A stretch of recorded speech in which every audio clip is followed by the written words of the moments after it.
is Jean Black, who was editor Oh, for wait. I just want to fill the whole screen with us. Oh, we're live. Ooh! All right. Hang on, these other screens aren't working. Don't play me like that, Twitch. Hang on. So are we actually live? Yeah, it says we're live. Okay. I might need to turn a few things.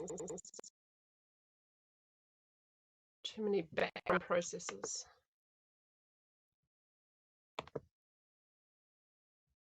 Too many background processes. Too many background. No, don't say project. Just everything, please. Stop asking me questions and just cook everything.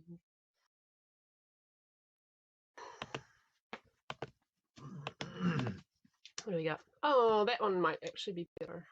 No, I don't know. I should have set this up like a long time before. Classic. Oh, well. Yeah, we were like in such a rush to get on. Yeah. Because we were Have we late. started the stream on time? No. No.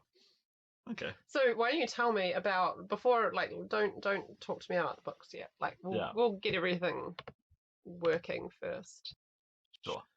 Oh man, this When isn't did these doing it come for out, me. actually? The screen isn't doing it for me. Oh, here we go. Scene editor's coming on. Okay, I just need to blow this screen up and it's just be us, just our faces, like the whole time. Because unlike Fabled Lands, this doesn't have a lovingly recreated computer game version. No. Which that's really impressive, actually. Fabled Lands. I did actually just looking directly ahead of me see another game book series. You haven't even started drinking yet. A series that I want to share with. Maybe I'm doing this in my Sean Connery. It's not a Sean Connery voice. It was awful. I'm so You're sorry. forgiven. No, I just saw another one of the unique game book series over there. Just move. Which I think is actually meant to be set in the world of. Is it set in Fabled Lands? Or it's by the same authors anyway. Yeah. Okay. Let's edit this one. The cheerfully named Bloodsword. Let me guess, that one's for boys. It is. How did you know?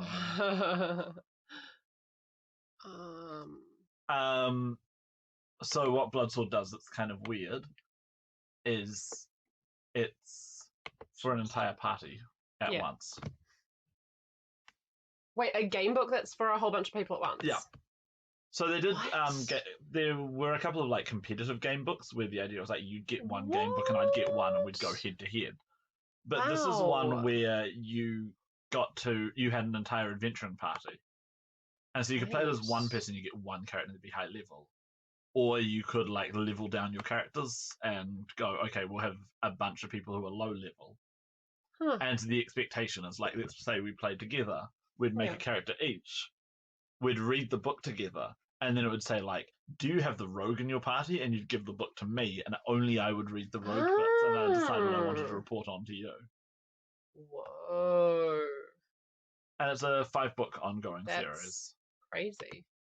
They're pretty ridiculously rare. I think they got reprinted a couple of years ago. Like a lot of those sort of... They're by the same guys who did Fabled Lands. Okay. They're the guys who always wanted to push the boundaries of what you could do with game books. Yeah.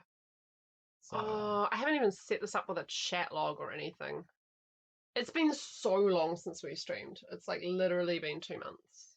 At least. So much has happened in those 2 months. So much. So does that mean we're not going to be able to see if people talk to us? Well, we can definitely see on the. I'll monitor the thing from here. Right. If I have reception.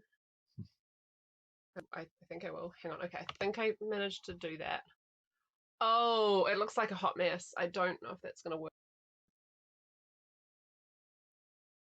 Man, Wow. I'm really good at this. What? We're professionals. Wow, that's man, that's so bad. I'm so sorry, Wow. one viewer. We've got a viewer. Yeah, how Thank you, embarrassing, viewer. right? Hey, our one viewer. So if you don't know what you're here for, yeah, let us explain a little bit. So, TSR were the original publishers of Dungeons and Dragons. And noob PC, no problem. Well, yeah, that's us. Yeah, maybe I do need to turn on potato PC mode. Thanks, Gamecaster. Anyway, Just reading us. Back in the 80s, when Choose Your Own Adventures came out, role-playing game companies realized that they were a really powerful tool to act as a gateway for gaming. And so you got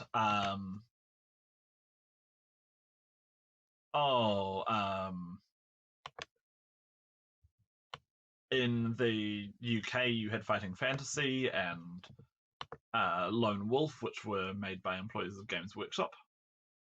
Huh. That's a whole nother story that we're not going to get into. Huh. Yeah, there's a history there that no one will tell what happened. Oh, really? Just that there is some bad blood. Oh, really? And that no one wants to speak ill of people who aren't around anymore to defend themselves. Oh my god! Oh my god! Which is kind of nice. I want to tell all. No, nobody knows. All I know is back then, back in the day. This is a complete digression from what we're actually doing. Dude, you're like the King of digressions. I was gonna say, and you're also like the D&D historian. So please go off. Actually, there is a series of D&D history books, and I'd really like to get my hands on them. Maybe you should, and then maybe you should do you should do D&D history lessons. Yeah, it's D&D history. I could just do. No, well, I mean, that's basically what our podcast is, anyway. The role-playing historian. I'm gonna add chat on, because we like to see our chat. I like how pink it is. I know, right? I thought, let's get it pink as. Anyway, yeah, the short version is Games Workshop, back when they were role-playing publishers as well as miniature war games people, wanted to have their own game book series. So they asked one of their employees called Joe Diva to do it. Oh. And then he wound up doing it independently and leaving Games Workshop. And yeah, that led to some bad blood because he was originally commissioned to do it for them. But I don't know what the circumstances are around them. Like I said, no one actually wants to talk about it because no one wants to speak ill of the deceased. Yeah. Okay, I've just got a chat box here. The screen is big. You can see how messy we are after a hard day's work. It was a hard day. It was. You had a pretty bummer day. I haven't actually asked you about how your day went, but I'm guessing it went like the last couple of days this week. It was pretty hard. Yeah. People. So I now seem to have progressed from being the newbie to suddenly being the one that everyone asks all the questions of. Right. Within less than 3 weeks. To be fair. 3 weeks? Yes. Right. Yes. Right. Okay. All right. I've got the screen how I want it. Yay! And it's so pink. Oh, yeah. Because we're doing Ring of the Ruby Dragon. So, yeah, like Pick a Path books and game books were really big for a gateway for role-playing games. And so TSR, who did Dungeons and Dragons, did a series of Pick a Path books called Innuendoes Quest. Them. So back in the day, I used to have a little small stack of them. And yeah, they were fun and they got me into it. Gaming. You know how you've been going back on, you've been do you think, have you read any Endless Quest as an adult? Yeah. How does it stack up? That was my last review. No, the review before last. So those were part of Endless Quest. Yeah, so they did Endless Quest and then they did Super Endless Quest. Name and they rebranded them really fast. Super Endless Quest sounds like it should be on Super Nintendo. Yeah. But the went from being half through a game book series. Right. Yeah. I haven't reread any of the actual Endless Quest books, but I imagine that the prose is pretty similar and not great. So the difference sort of being like, instead of a traditional choose your own adventure where it's just like you pick paths, game books actually you have to record dice stats. and you record stats. Do we have to do that for this? No. Oh no! Have they dumbed it down because I'm a girl? Well, I don't think they've done Super Endless Quest yet. So at this point, all that existed was Endless Quest, where you were a boy in search of adventure. And then somebody pointed out that boys were only half the demographic that they could be hitting. So, fancy that. TSR published Heartquest. And I have heard about these, heard stories about Heartquest, oh my God, the D&D adjacent pick-a-path spin-offs for years. But I'd never actually seen one until somebody sold the out of 6 on recently. Yeah. And you know what? I'm a sucker for game books and pick-a-paths and bizarre D&D adjacent stuff. So I thought, okay, sure, they're cheap. Let's give it a shot. These are going to be awful. Yay! So yeah, Heartquest, the tagline is pick a path to romance and adventure. Yuck, no. Because I think Endless Quest was pick a path to adventure.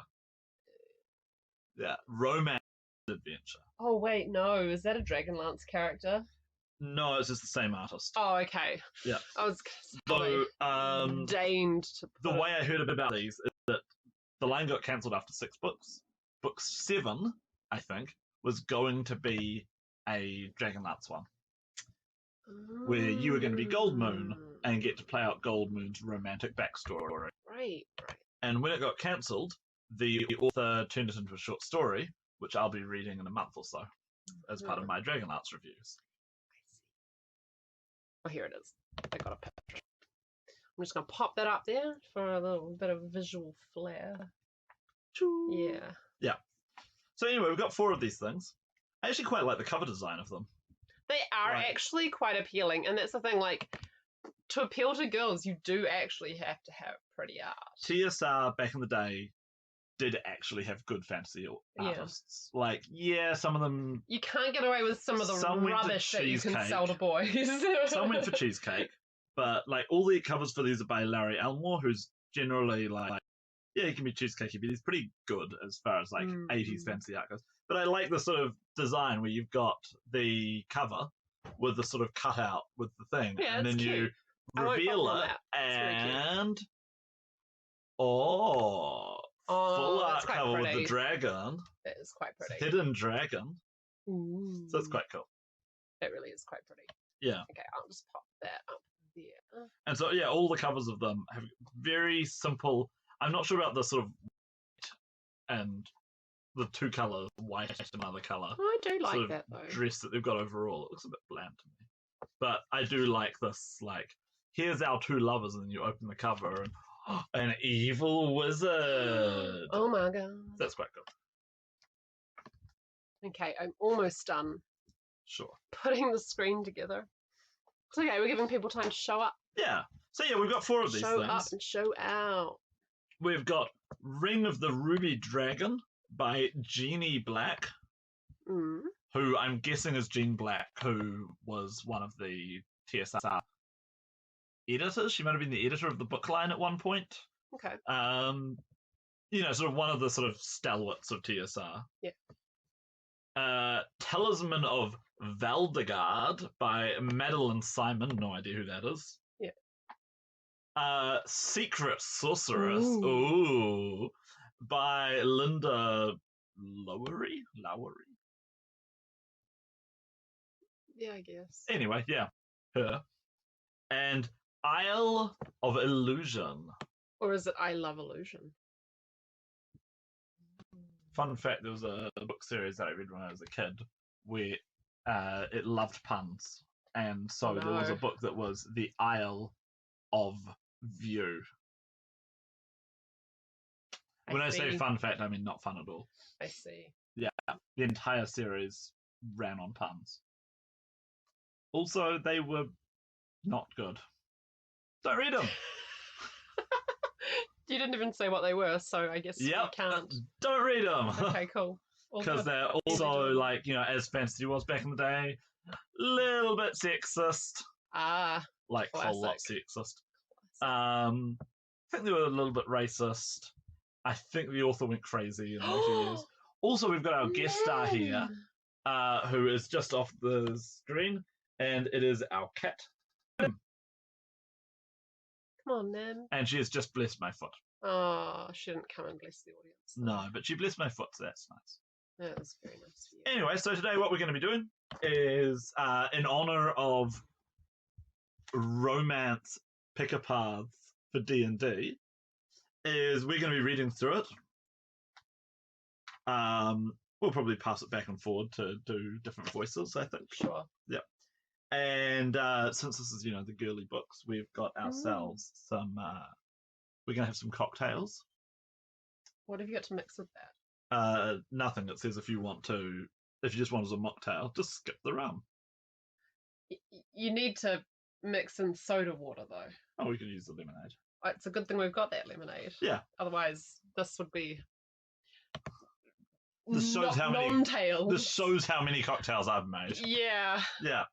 This would be not a happening thing. But yeah, I chose the one that looked the girliest because that's what we're doing. It does look. It looks nice too, actually. Yeah.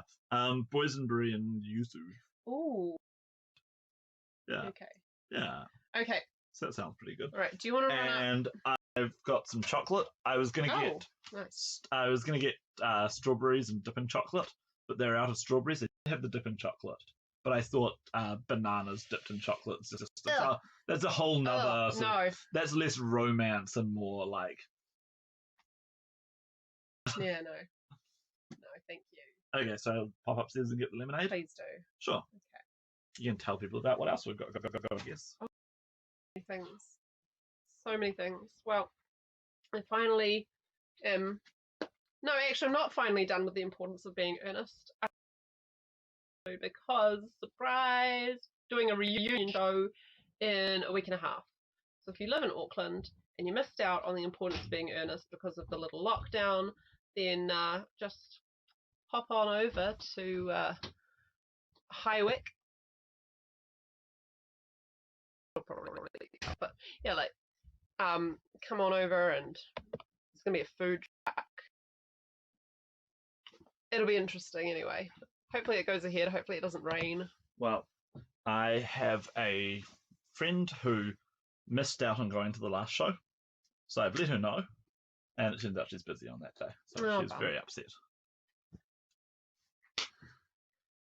That's life, unfortunately, isn't it? Yeah. Alright. Alright, let's mix up some cocktails and read. Let's do Ring of the Ruby Dragon. Ring of the Ruby Dragon? I've got the picture right there. And it's the one we told people we were going to do. Yeah. Ring of the Ruby Dragon. So while I pour this, do you want to read the back? Okay. I don't usually read the backs of books. It's sure. The backs of these ones are so hilariously bad. Okay, so we're picking some headcanon when we read this because it's got the name of the character. So you are Shondell. I'm going to say Shondell. That's Shondell, you stay. Shondell. Okay, Shondell. Yeah, apprentice to your famed jeweler father, who has been kidnapped by creatures under the mystic spell of the evil red dragon. Somehow. Oh, the red dragon doesn't get a name? No. That's interesting. Somehow, is it Klaus? Yeah, I like jewels. It won't be Klaus. Come on. Actually, it really won't be Klaus because Klaus didn't exist at this point. Or maybe he did, but he wasn't TSR property. True. This is before Dragonlance, and then after Dragonlance, they went, "Where can we get another world?" And they got Forgotten Realms. Of course. So Forgotten Realms. So what did exist at this time? Greyhawk. Ooh, hang on, James. Have you looked at the 2 of this to 1 of that? Okay, all good. You do have to know these things. But I am just eyeballing it. Yeah, cool. It's going to be more like 1 to 1, really. That's alright. 1 to 1's okay. I'd rather have, like, extra lemonade. Yeah, than too much concentrate That wouldn't be fun. Anyway. Okay. Sorry. Greyhawk exists. Mystara exists. Cocktail me. Oh, come on. All right. Somehow you must try and rescue him. Perhaps the pouch of gems with unknown magic powers will help. Ooh, cool. That's cool. Yeah. So far, promising. Yeah, girls like being badass magic users with magical gems. Pretty cool. It's like a girly Jack and the Beanstalk, but like without being a waste of space kid. All right. He is Corin, a beguiling young knight, hoping to prove himself on his first quest. And then there is Sir Torbeck, the older, more experienced fighter, with reasons of his own for joining you. Each one offers to help you, but each has his own way of reacting to your special magic. Ooh. Will your fantasy adventure lead you to your first romance? Or will the decisions you make carry you into realms from which there is no return? In the Heartquest book, you, the reader, are challenged to pick a path to romance and adventure. TM. Oh, yeah. Yeah, trademark. Sorry, Heartquest TM as well. Oh, yeah, Heartquest TM. Alrighty. Alright. So I like the cover, actually. I do like the cover. Yeah. For the audience, they're very cool. I remember seeing that art before. Let's see how good my famous memory is for D&D irrelevant information. That is the art for Cure Light Wounds, I'm going to say. Wait, what? Oh, they always just have a sample. It's like the blurb, but I feel like I should have read it because it seems like spoilers. Yeah. Or is it like Twilight where it's like the climax and then you... No. Okay. This art got recycled for some sort of cleric healing spell in Spellfire, the TSR D&D card game. Oh my god. That really is some random ephemera right there. Spellfire, firstly, don't play it, it's terrible. Like, you have no idea. I've been telling you for years how terrible it is, haven't I? But secondly, it never found some art that it couldn't, copy and use out of context. Right. So anyway, two things. One, the dedication. This book is for the real Shondell. Ooh. So there's a real Shondell, and I'm sorry if I'm murdering your name. Secondly, it's okay. Her reputation got murdered enough by being featured in this book. Yeah. Secondly, not only is this book older than me, which is it's older than me. It is older than you. Yeah, I saw that. 1983. 1983. All right. So Dragon's what, 84 it comes out. So yeah. Yep. Okay, dear viewer, are you ready to pick a path to? Oh, sorry. Romance and adventure. TM. Well, we've got our. Oh yeah. Yeah. We've got our Kalutzi cocktail glasses. Oh, a little bit of free publicity for Kalutzi. You can't really actually see it in the video. Actually, I'm going to turn it off too because it does. Oh, but yeah, you it does. can't really. I'm going to turn the lights off because it's a little bit of a whatchamacallit, thingy bob risk. Oh, nah, you can't really tell. Well, you can tell that mine's all lit up like lava as opposed to yours. Yeah. Yes. That's lovely. Oh, it is, isn't it? Very nice. You are about to set off on a romantic adventure in which you will face many decisions. Mm-hmm. Some choices you will determine with your head, others with your heart. Each choice takes you on a different path to a separate ending, so be careful. You must choose wisely. Do not read this book from beginning to end. Instead, as you are faced with a decision, follow the instructions and keep turning to the pages to which your choices lead you until you come to an end. You may meet a handsome adventurer or chance upon self-discovery. I thought this was kid-friendly. Sorry. What, romance or is it the self-discovery? Oh! I really am. I was like, oh, that's nice. They're having character development in these. That's better than they ever got in the Endless Quest. I like my take. Success or disaster. The choice that leads you there is yours. I was actually thinking it would be interesting to read this, but replace the word romance every time it shows up with sexy times. Or... It's funny enough as it is. It is. No, we're going to read it straight, of course. All right. But, shall I keep going? Yes, but I also think it's time for our chocolate. So. Wait, no, I can't eat. I'll just keep reading. No. So we have I'll got have chocolate our product placement. This video is not brought to you by Whittaker's. Why do you keep advertising in the middle of our stream? Our ability to keep going is brought to you by Whittaker's. God, yeah. All right, let's go. Also by Pizza Hut. Oh, yeah. And Ben and Jerry's. Thank you, Pizza Hut and Ben and Jerry's. Because we were so dead before our dinner arrived. Okay. Yep. You laugh with delight as the centaur nears your wagon. Good God, we're going straight into erotica. Okay. A wagon, is that what they call it now? You don't often get to see centaurs because they rarely come near humans. So you find the creature with a human head and torso on a sleek horse's body. Quite fascinating to see. Look, father, you exclaim. It's coming to see us. That's a bit mean, calling it.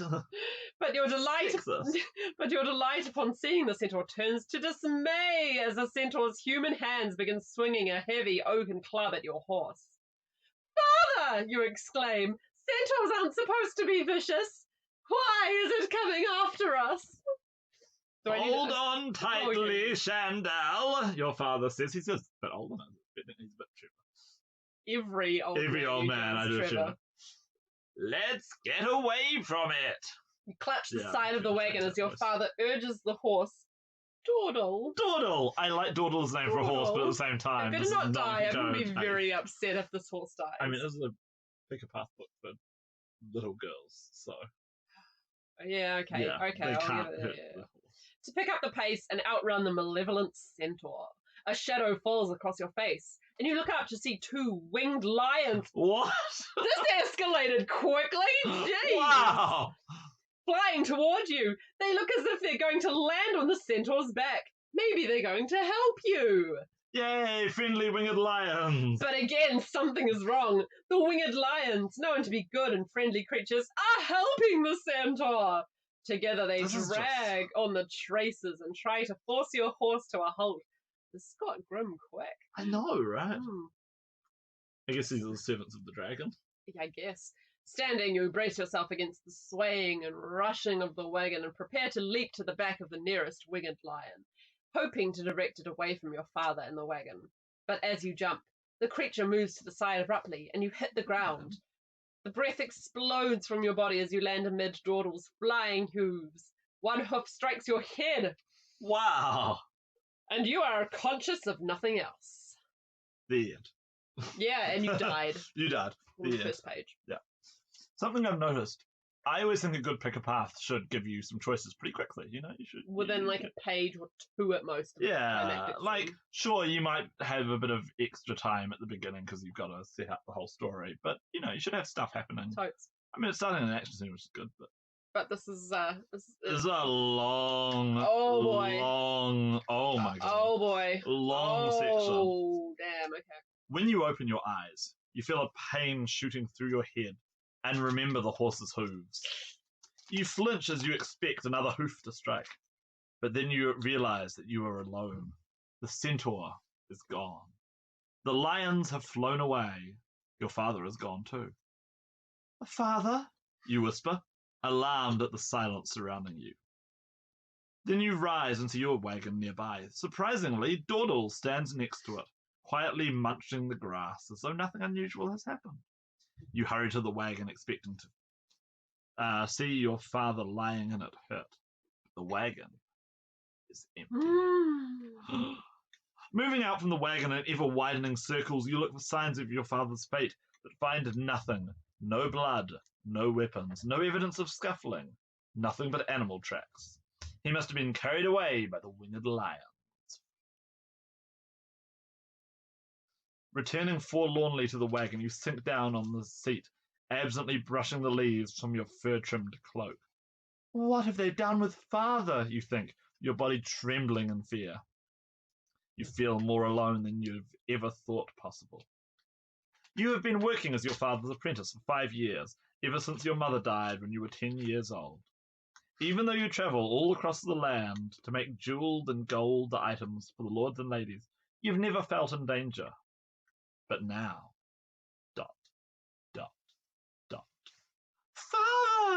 You shout, overcome by an unaccustomed feeling of panic. We did get introduced back to Shondell, as she tried to leap from a speeding horse onto the back of a winged lion to wrestle it out of the way, which is pretty badass. But since then, she's turned into a bit of a drip. You turn and shout in all directions, Father! But the only sounds that meet your ears are the clink and squeak of the leather traces as Dornell stirs. Suddenly, you remember your father's collection of valuable gems. Did the beasts take them, you wonder? Shall I just keep going? Go for another paragraph because I'm still eating. Sure, okay. I'll finish this page.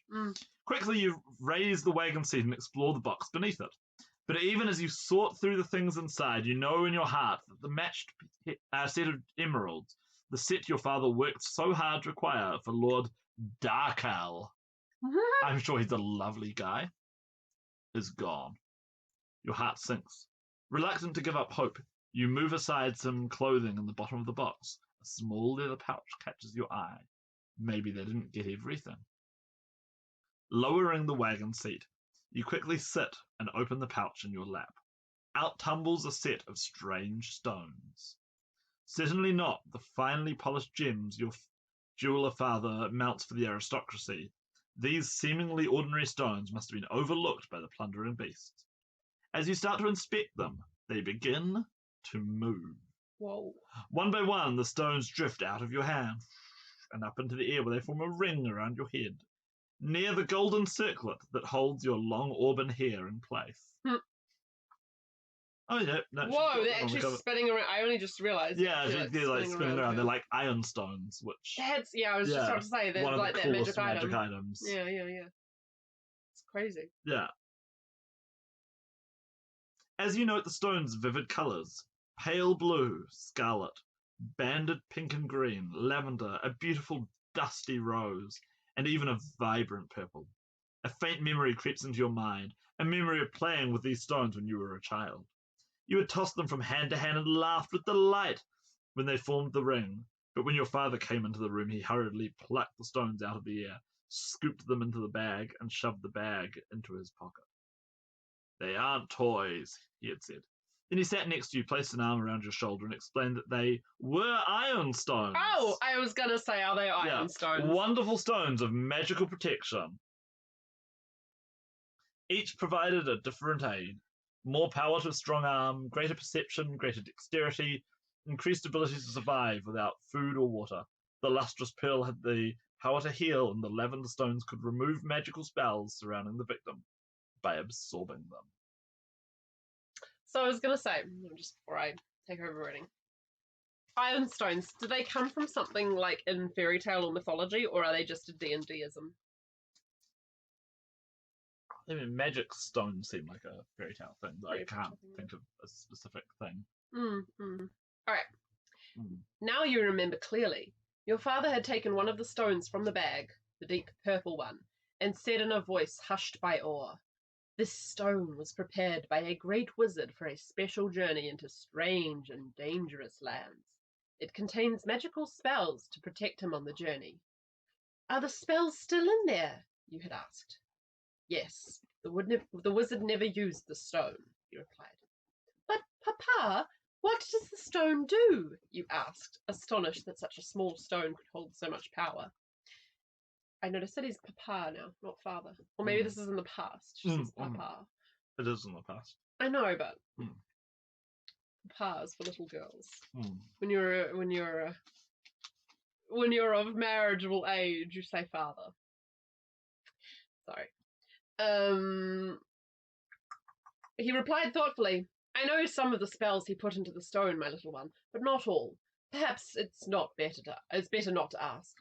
Now, let's put the pretty stones away." And he gave you a hug. That's a point. We're, 15?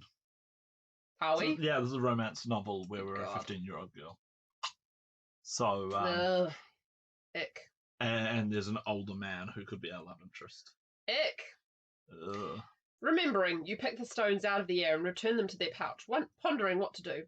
Not long before the attack, Your father had said that you would soon reach the next town on your journey to Lord Darkel's to make the special emerald jewellery. Maybe you can get help there. Someone who will help you find your father. Oh, father, will I ever see you again? Tears well in your eyes and start to roll down your cheeks. Your horse stirs, and you look up to see coming toward you through the nights. Through the woods. Through the nights, a night. Through the wood. Through the nights, a night. Through the nights. Wow. It's one of the. It's one of those, is it? It's going to turn into an all-male cast. It's going to be one of those. Right. Well, that's the type of romance novel. Yeah. Reverse harem is what it's called. You're through the woods, a knight clad in chainmail armor and leather, and mounted on a magnificent cinnamon-coloured horse. You quickly brush the tears. ... I'm not even drunk and I'm trying to turn the page. From your face and try to straighten your clothing. Yeah, sure. As he rides towards your wagon, he notices you watching him and sits straighter on his horse. Spring! Stopping in front of you, the knight smiles and bows from the waist. And good. What's our Fabio voice? Oh, have you heard the voice that Ben does for Jacob Hearts in Wonderland? No, Nights? I haven't. Oh, he's so good. What's the reference for you then? Good day, milady. You smile gratefully at the milady, more used to hearing young lass or even little girl. Hello, you say in return, immediately captivated by the bright personality and dark features of this handsome young knight. Okay, so I remember. Oh shoot, it's happening to our connection.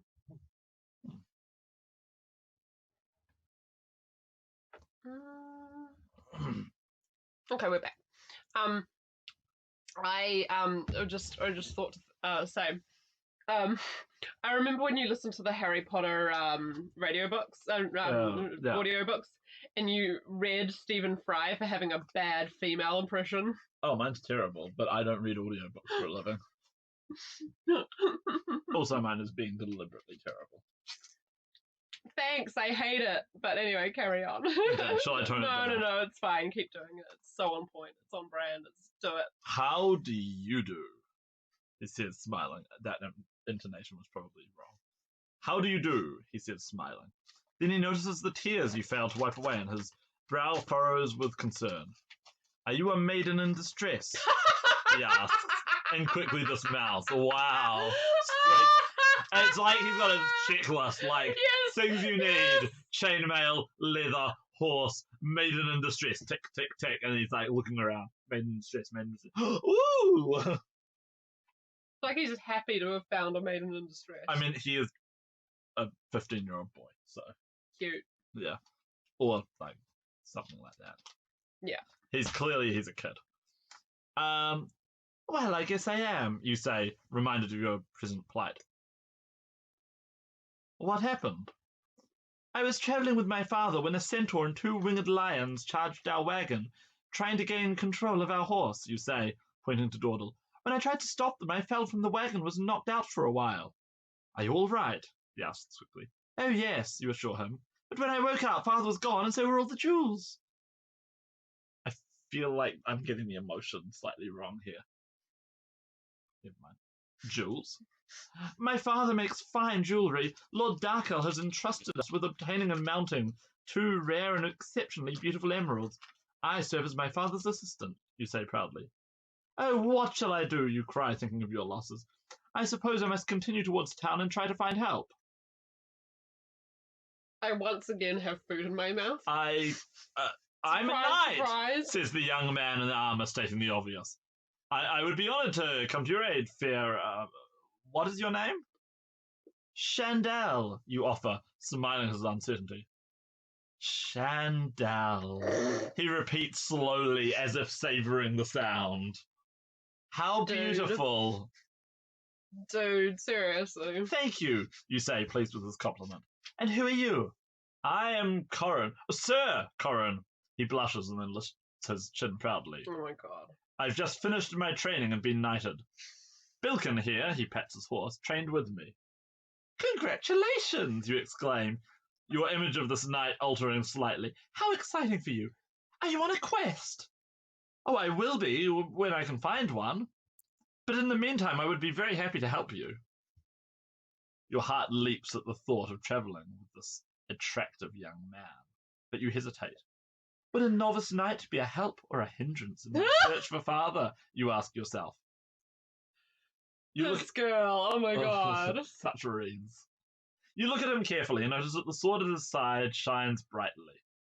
Has it ever been used, you wonder? And then, afraid the answer is no, you say, Thank you for offering me your help, Sir Corin, but I don't even know for sure where we are. I think I'd better go into town and find someone who knows this area. Is she questioning his V card? Jeez. Seems like it. What a bitch. Corin's smile disappears. Disappointment evident in his now slumping shoulders. Well, I just thought maybe... His voice trails off, and then you see a new alertness in his body.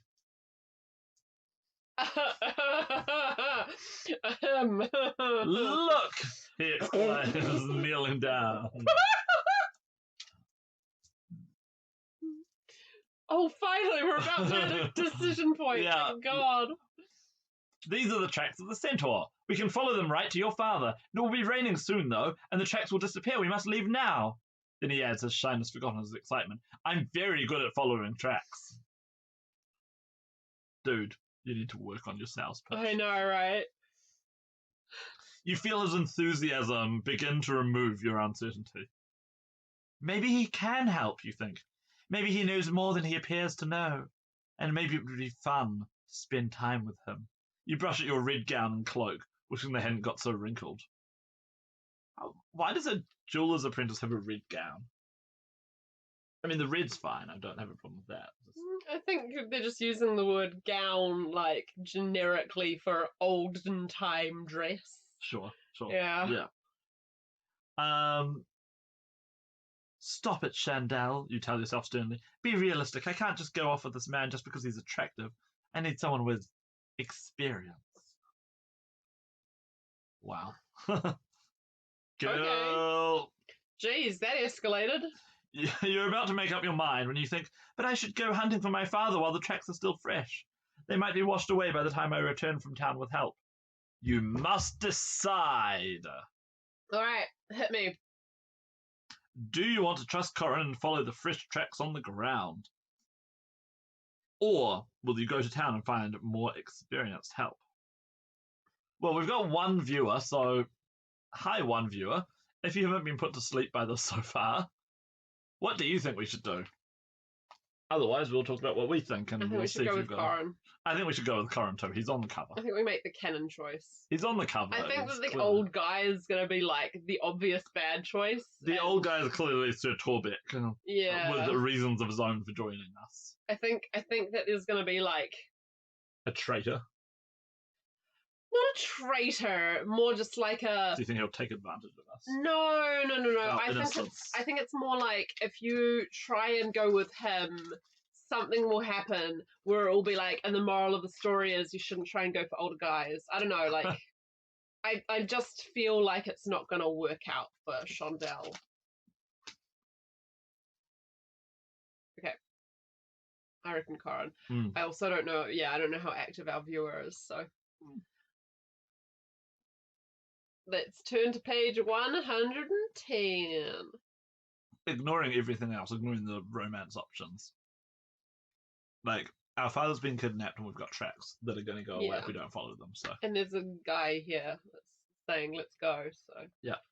Oh boy. Do it. Oh no, it's only 3 pages. It's 2 pages. Well, it's my turn to read. Yeah. Go to it and I will have some more mocktail. Girl. Alright. Girl. If we don't leave now and follow the tracks, we may never find my father, you say. I don't think I could stand that. Tears fill your eyes again. Again. Try not to worry, Chandel, Corin says, hesitantly putting her hand on your shoulder. We need to be reading them without voice breaking or something. No. 2 on the nose. You see deep concern in his eyes. I'll do everything I can to help you by my honor as a knight. He finishes in a flourish that makes him blush again. Wow. These people are so intense. I can't even. To be fair, that's pretty Arthurian. Like, people who are like, I don't just have my emotions on my sleeve. I'm like, but like, Emotion! Then he looks at his hand on your shoulder and drops it quickly, adding, "We'd better be on our way." That's less Arthurian.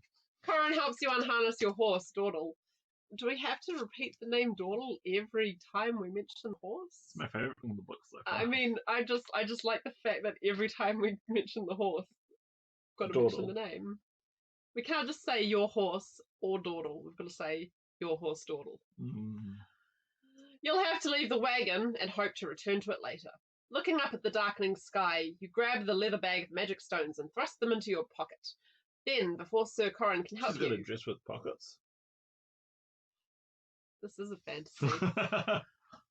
Then, before Sir Corin can help you, you step up on the hub of the wagon wheel and swing your leg over Dawdle, skirts swirling around you. "All right, Sir Corin, let's go," you say firmly. Pardon me. You turn your face forward. It is.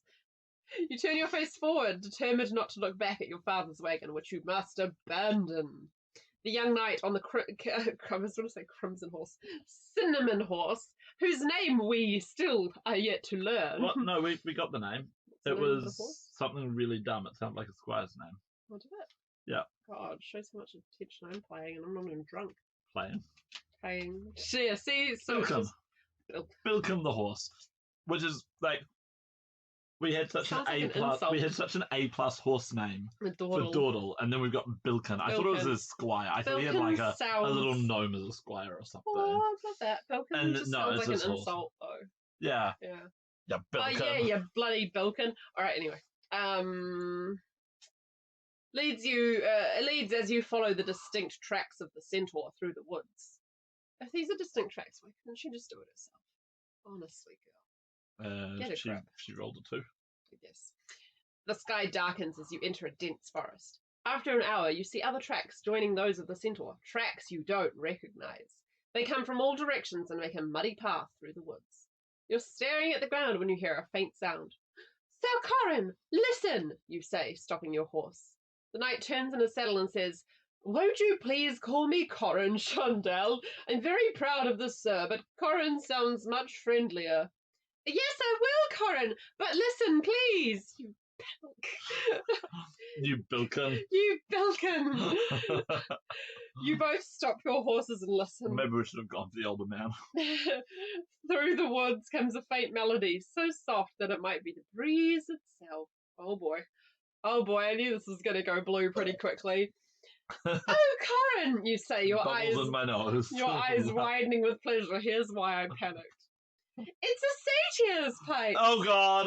I haven't heard them since I was a child. Okay, anybody who's under 18, bye now. Goodbye now.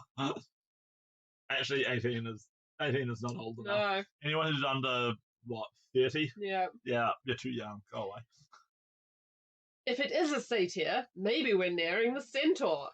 Satyrs and centaurs often live near each other, says Corin, the wise bushman, who's making stuff up about hooved people.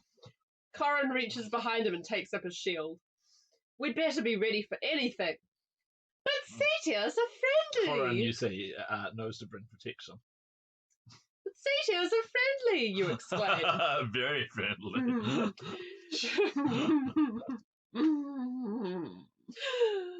"You thought centaurs were friendly too," Corin reminds you. "We'd better walk, Shundell."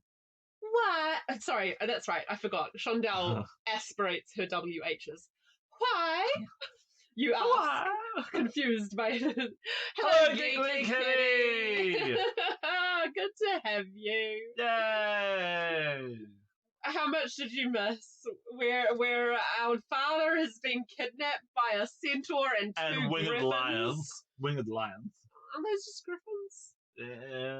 No, because the griffins also have the head of an eagle. Oh, okay. Well, these are lions with wings, which is the yeah, no, you're right. National animal, not national, of Venice. Oh, yeah. Yeah. Winged lions have their own backstories. Anyway. And then now the Junior Knight showed up, and we've decided to go with him because he's hot. Yeah. And we have some iron stones. And we have a horse. And we have a horse whose name is Dawdle. Which is The very... horse. I approve of this name. I do Anyway, too, actually. okay. That's the best thing about the book. So, and now, oh boy, we're in centaur territory now, boy. Where was I? Oh, we've got another person joined us. Hello. Here we go. Why, you ask, confused by his suggestion? Well, frankly, I fight better on the ground. Dude, rule 1. Always be on a horse. God, then again, they're playing D&D. Yeah, where there's no real mechanical ones to be on a horse. Not Pendragon, where it's like life or death. He says, as you struggle to stifle a giggle at how unoptimized a knight he is. To be fair, if he was an optimized knight, he should be on the horse and he should be dual-wielding lances. Because that's the optimal, like... Because it's a one-handed implement. There's nothing in the rules that says you can't have two lances. You also don't have to charge with lances in D&D. So you just ride around with your two lances. It's like... Boom, boom, boom, boom, boom, boom. Oh my god, no. D&D makes no sense. Yeah. Alright, okay. Where was I? If you hear the pipes again, he continues, you'd better cover your ears. Asatia's melody may be roofies, may be magical. Oh god. You swing your leg over now and prepare to slide off Dawdle. While Corin shouts, wait! Riding... Yeah. She was just sitting... You know, in a gown. You know, it said before her skirt swirled around her legs. I think she's wearing, like, such a huge skirt that it doesn't matter. Okay. Because this is a fantasy, remember? She's got pockets and she's got enough fabric to ride non-side saddle. Yeah. Frozen in that position. Also now we're side saddle. Yeah. You watch Corin quickly jump off his horse and run back to you. Now slide off. I'll catch you, he says. I don't want you to hurt yourself. Man, maybe we should have gone after the older knight. Yeah. Well, the one that we don't know about except from the blurb on the back. Oh, hi, Nim. Oh, hey, Nim. Okay, where was I? Oh, Corin, I've been jumping off horses for years, all by myself. Inside, you are overcome by a mixture of feelings. The desire to know what it's like to have a brave, gentle knight hold you. He's wearing chainmail. It's going to chafe as how it's going to feel. Anger, yes, at the idea that he thinks you need help. Plus a little fear that you might not carry it off gracefully. But then you see his expectant face turned towards yours, and you know you can't reject his offer. Oh my god. Oh my god. Sliding off the horse. You feel Corin's strong hands catch you before your feet touch the ground. It's a new sensation.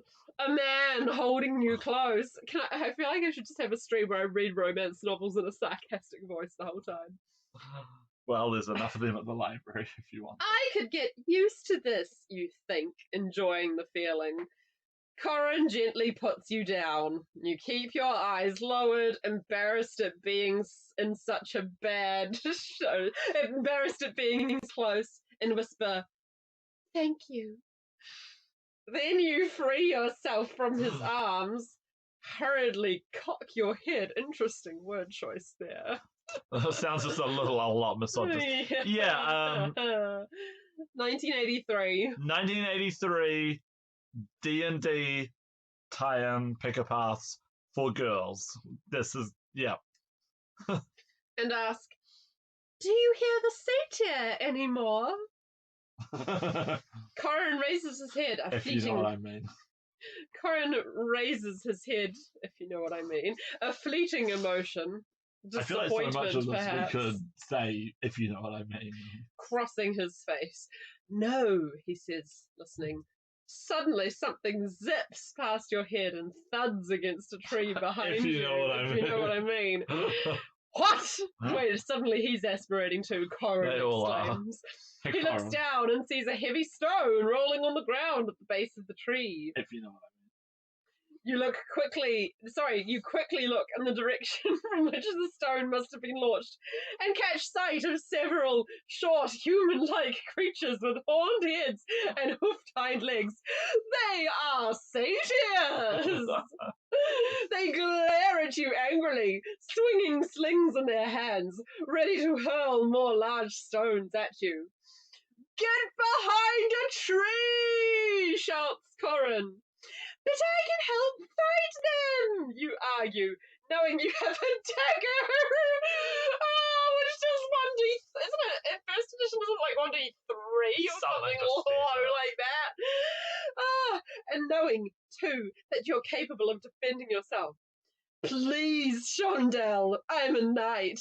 Let me protect you, he demands in an offended tone. I say we just turn around and go to town now. I know, right? Will you let Corin fight the satyrs alone and prove himself in his first battle as a knight? If so, turn to page 145. Or, if you're reluctant to pretend you need protection, help fight the satyrs and turn to page 122. And I'm getting hiccups. What do you think, Geekly Kitty? I know what you're going to say, Geekly. I know what I'm going to say. I find it interesting so far, actually. Like, it's clearly a D&D tie-in thing. The Ion Stones are an absolute clincher. But they're not wanting to go to D&D. So it's centaurs, satyrs, flying lions. You know, it's all very, like, rather than all generic stuff, rather than, like, beholders or, like, yeah. oh no, gnolls or... Gnolls. You know, it's all... Yeah. That's what we were thinking too, wasn't it? Yeah. That's it. We knew right. it. Fight. Wait, no, hang on. No, 122. Yeah, let's do it. All right, it's your turn to read. It is my turn to read. God, how long is this section? Oh God, it's a big one. My God, how long is it? Okay, it's 6 pages long. Yeah, this book likes it's really... You know what? I think Jean Black just wanted a romance novel. I don't think she wanted to write a pick a path.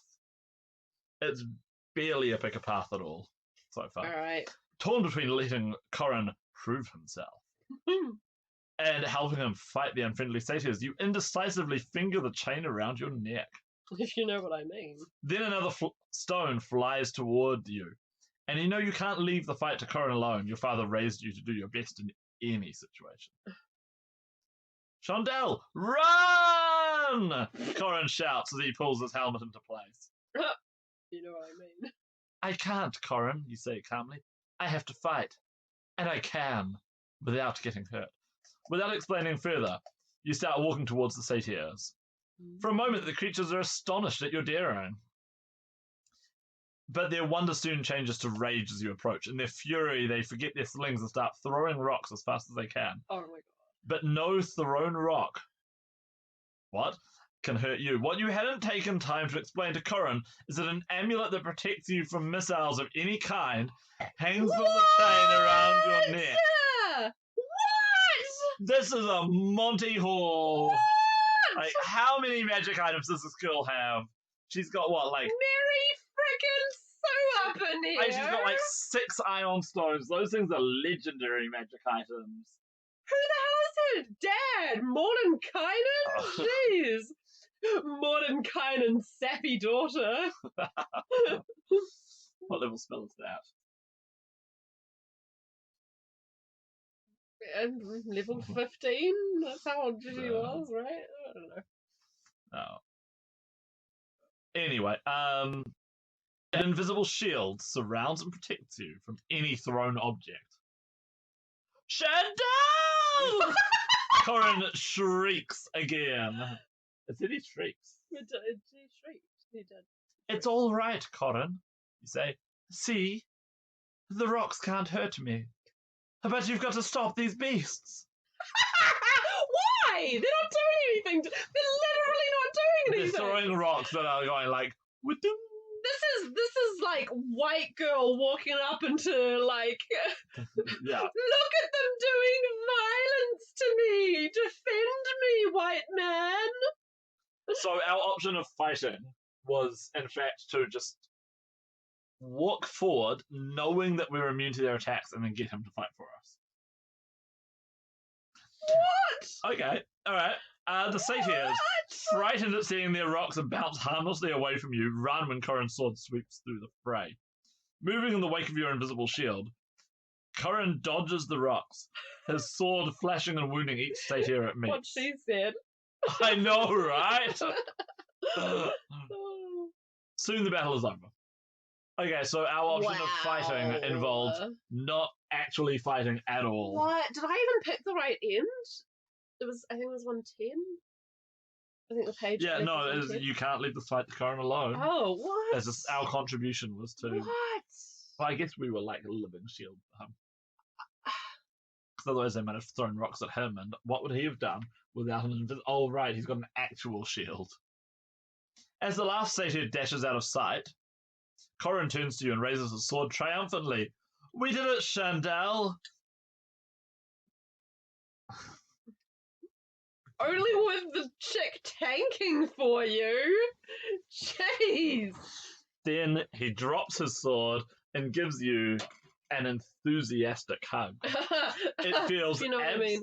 Chocolate, please. It feels absolutely wonderful. Ooh. These people are too into each other for having just met. Way too into each other. But then Corin realizes what he's doing and quickly releases you, blushing with embarrassment. To ease his embarrassment, you quickly say, let me show you the magic pendant that helped save you. Save us. After looking at the golden brown gem set in silver, you and Corin mount your horses and set out again, following the centaur tracks, which are now almost lost among the smallest satyr tracks. Soon you realize that all the tracks are heading in one direction. When you reach a point where they converge into one muddy path, Corin turns and whispers, Wait, Chandel. There's been so much activity along this path that I think our destination must be directly ahead. What? We mustn't make a sound. And then let's leave the horses, you suggest. You laughing how I aspirate everything. Yeah, everything now. Everything. Sorry, everything. Tying Dawdle and Bilkin to a tree. Hey, it's not Dawdle, your horse. To a tree. You and Corin creep forward to a huge boulder. You see the muddy path disappear into the mouth of the cave. The centaur tracks go into the cave, Corin whispers. Sorry, the centaur tracks go into the cave, Corin whispers. Then we'd better go in too, you say firmly. That must be where my father was taken. But Chandel, anything could be waiting in there. You'd better stay out here with the horses. Wow, he's a keeper. Well, hang on.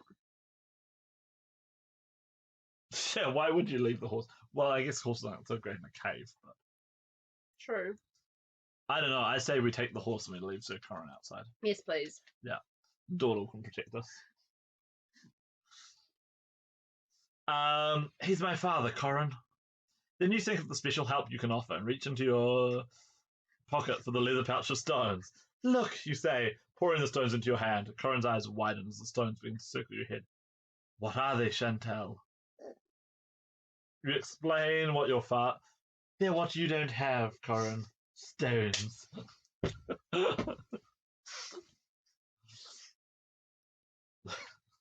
You're okay there, Claire? I'm okay. I'm okay. That was a good read. You explain what your father told you about them, and then you scoop them back into the pouch. Oh! I've also got my crystal ball! What? I agree, she can wait outside. Yeah, she's got a crystal ball as well. What? You love the amazement on your reader's face. You love the amazement on his face, and hold up your wrist. From the golden bracelet around it dangles a small, clear crystal sphere. See? It's just a small one. But it might warn us of danger ahead in the cave. My well-protected Chandel, I would be proud to have you accompany me into the cave. And he makes a formal bow and gestures you towards the cave. What, like you first? I mean, fair enough. With the amount of magic she's tanking around. I know, right? Does she also have does she have a frickin' anklet of feather fall or something like that? I bet you she does. I mean, if there's a cliff, she's totally got a belly button ring of lasers. Pew pew!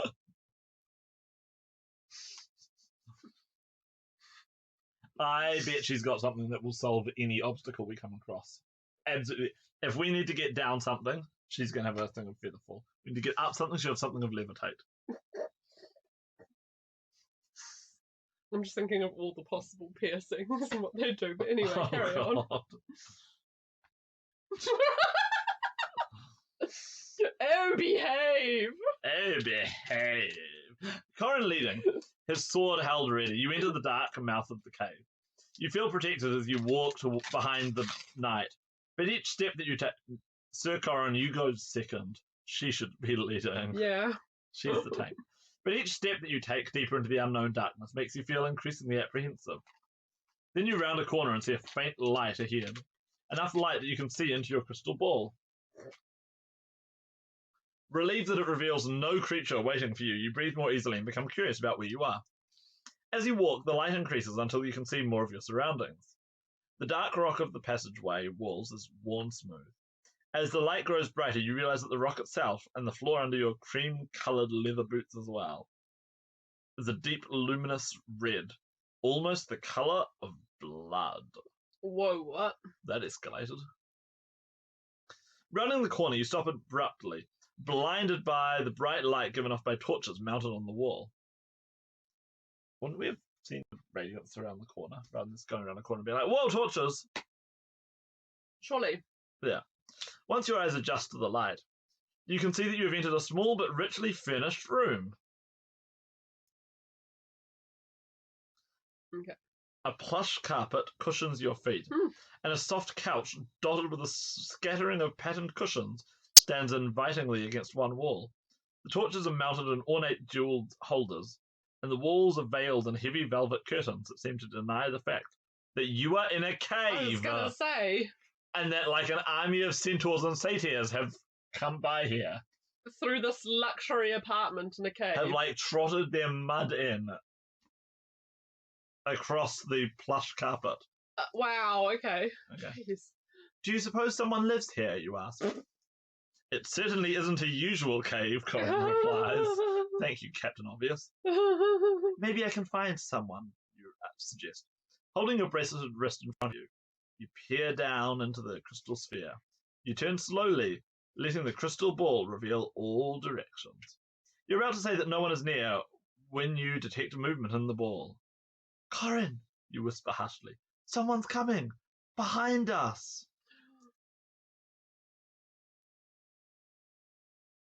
Corin quickly plasters himself to the wall beside the door, sword raised and shield firmly in front of him. Get behind me, Chandelle!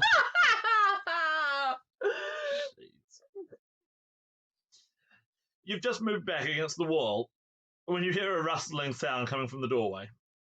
You feel Corin tense, ready to wield his sword. How closely behind him are we standing? We can feel him tense. The sound of movement stops, and a voice comes from the passageway.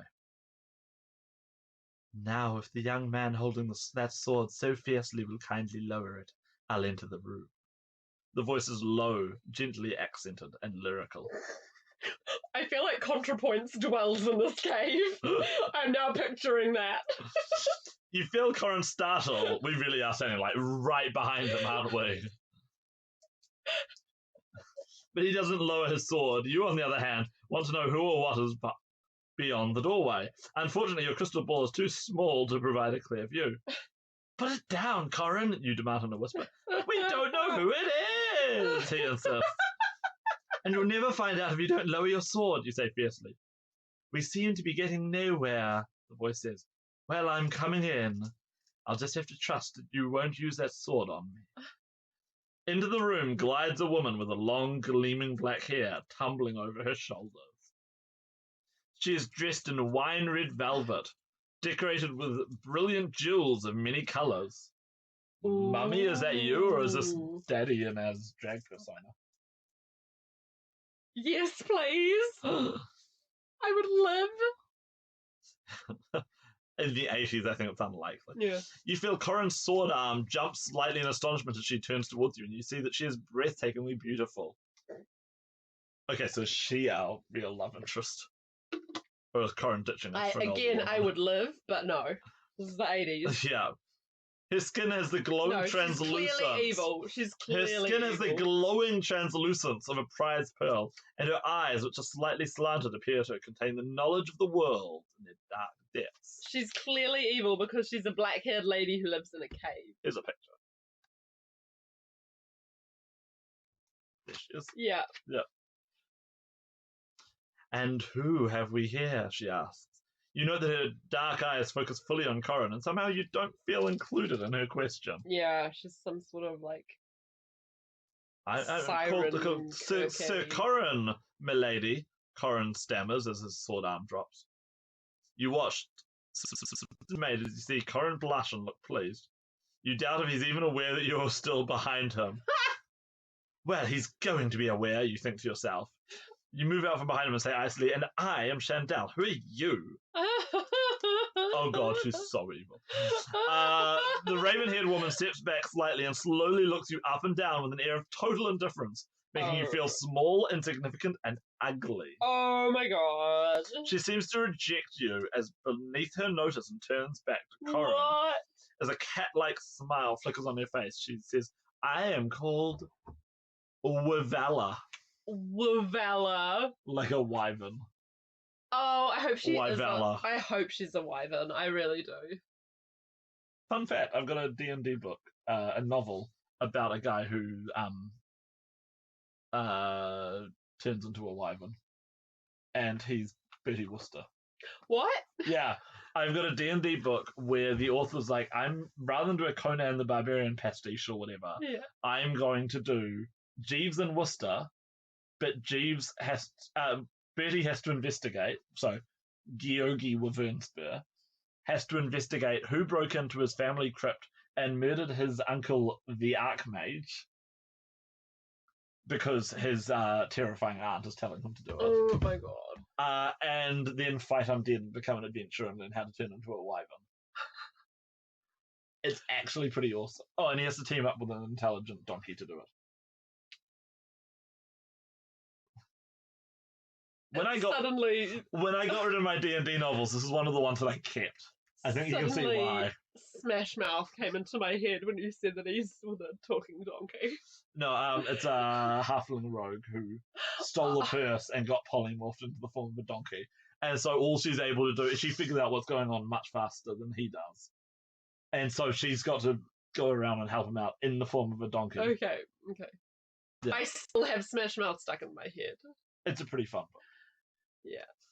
Yeah, I'd say you should read it one day, but like, Harrow the Ninth exists. So. Oh my god. I mean, I don't want this stream to end so that I can go read Harrow the Ninth. New product endorsement, by the way. We interrupt this to give you a new product endorsement. Geekly, you'll love it. Gideon the Ninth is so good. The best thing I've read for ages. And Harrow the Ninth is the sequel. My sum up of it is that it's Warhammer 40k, but good and gay. Yeah, it's what? Sci-fi, fantasy, romance, horror, it's comedy. Lesbian necromancers in space. And it's written by a New Zealander. Yeah. So, like, what, like 5 stars. Yeah. Loved it. We just keep cranking out the geniuses. Yeah. Apparently. All right. Anyway, back to this drivel. She listens to Corin's explanation without comment. You're not certain, but you think you see some glimmer of a smile cross her face when Corin explains about your father's kidnapping. Corin doesn't seem to notice, though, and goes right on with the story. I don't know why, I was just looking at a picture, and I just started imagining her talking in the voice of Fran Drescher. I can't actually remember Fran's voice. So she's got dialogue, I'll pass it over to you. I can't remember how to do it, but yeah. You feel your anger building as they talk. Why, Corin is actually enjoying this, you think heatedly. My God. After Corin relates all the factors leading up to your present predicament. Oh, way to go to recommend. The woman seems lost in thought for a long moment. Finally, she says... Wait, what? Finally, she says. No, I can't Okay. remember the voice. I'm sure there's an explanation for all this. Please accept my assistance, Sir Corin. I'd be happy to take you farther into the cave to see what we can find out. That's what she said. Oh boy. I think we can find out what we need to know for ourselves, you interrupt coolly. Corin appears to notice you for the first time since the lovely woman entered the room. But, Chandel, if Mistress Wyvella is willing to help, we certainly ought to accept her gracious offer. Oh my god. If Mistress Wyvella wishes to help, then perhaps she wouldn't mind telling us why she is living here in this cave. You try to speak calmly and evenly, but you hear anger creeping into your voice, and know that you're beginning to sound childish and silly. An enigmatic smile flits across Wyvella's face. Wyvella. Well, Sir Corin, what will it be? Do you desire my help? Oh my god. Or not? Chandel, what do you want to do? Corin asks. Decision Wait, time! what? He actually asks what we want to do? But he doesn't give a damn about us right no, now. he doesn't actually. Do you want to follow Wyvella further into the cave, hoping she can help find your father? Or will you leave Corin and Wyvella and trusting your magical gems go on alone to find your father? We get to ditch this guy? So, what I want to do is ditch both of them. But I feel like my danger sense is going off hard. But, like, I know that we were trying to follow, like, the canon, like... Yeah. We can always do that classic pick-a-path thing of go to a section, but, like... And then rewind. Yeah.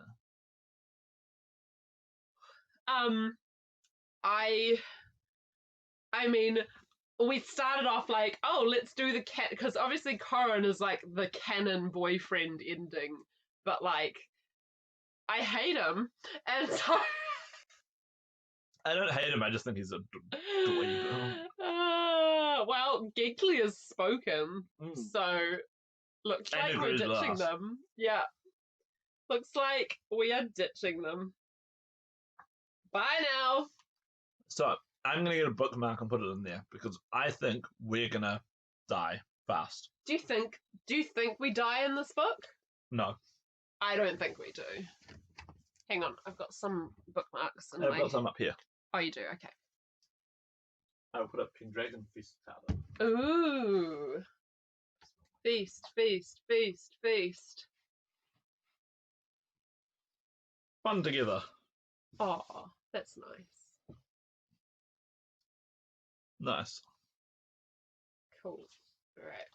Oh, I miss Pendragon and Feasts. Okay, so we're going to ditch Corin. Yep, I like it. Let's do it. God, I'm fading fast. It's only 8:30. Oh, I was right. Oh, we die! Yep. Oh, what? Do you want to read this one? And then we're dead, we fail.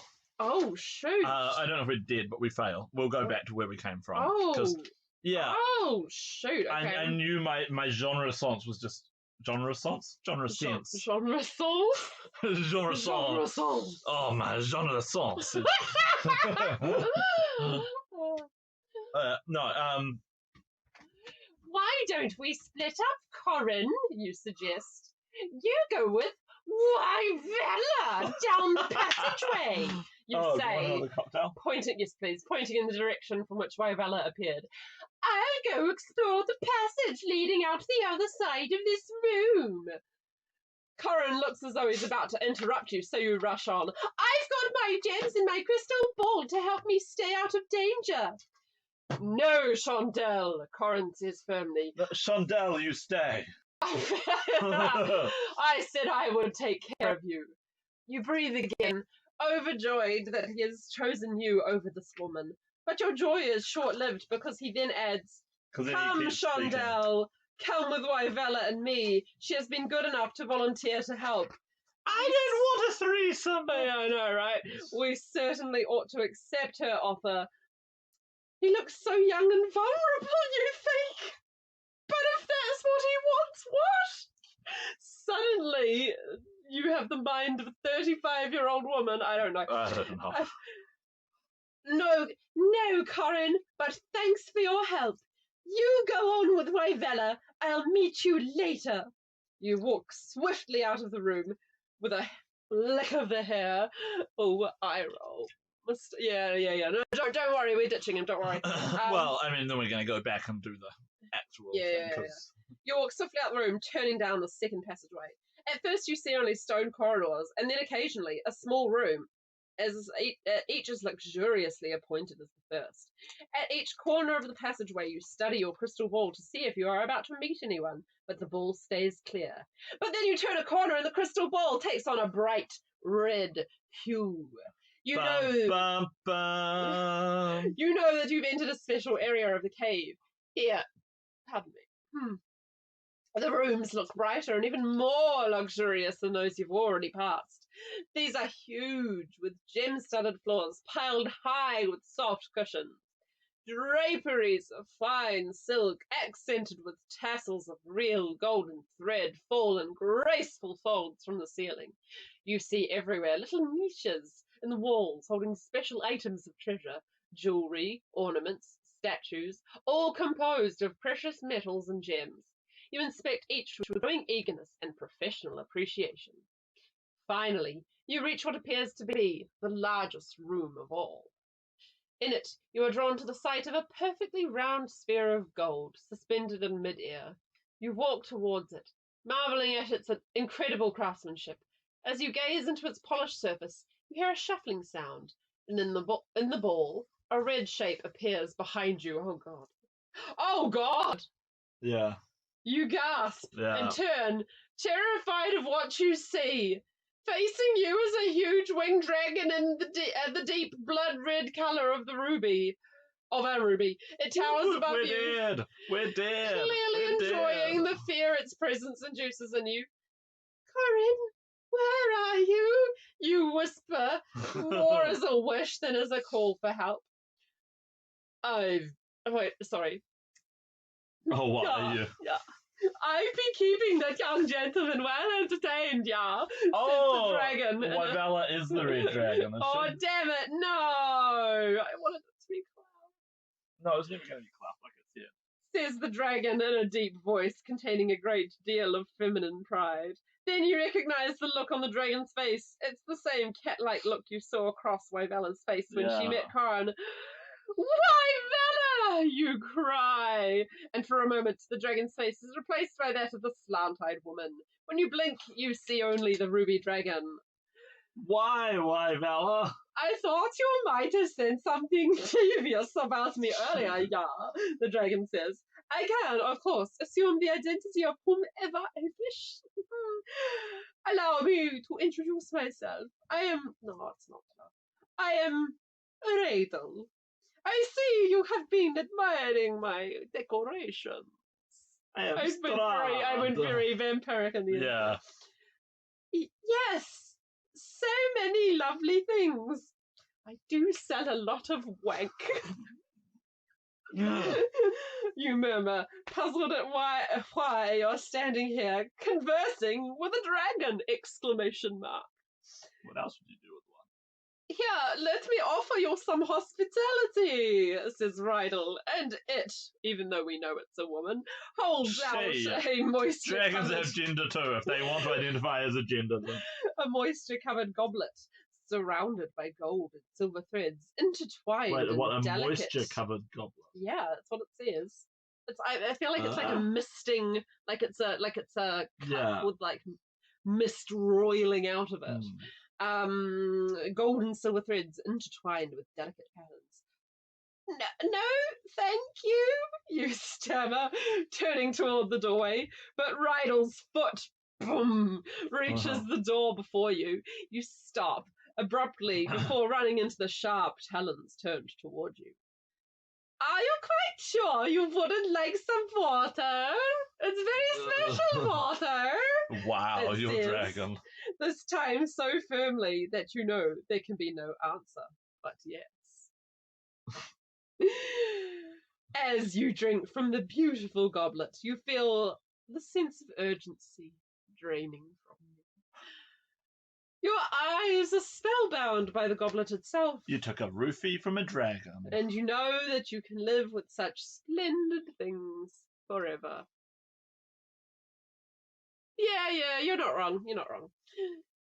I don't know. In D&D, they're always pretty gendered. Really? Like, I don't think there's any instance I can think of a dragon choosing to appear as the opposite gender.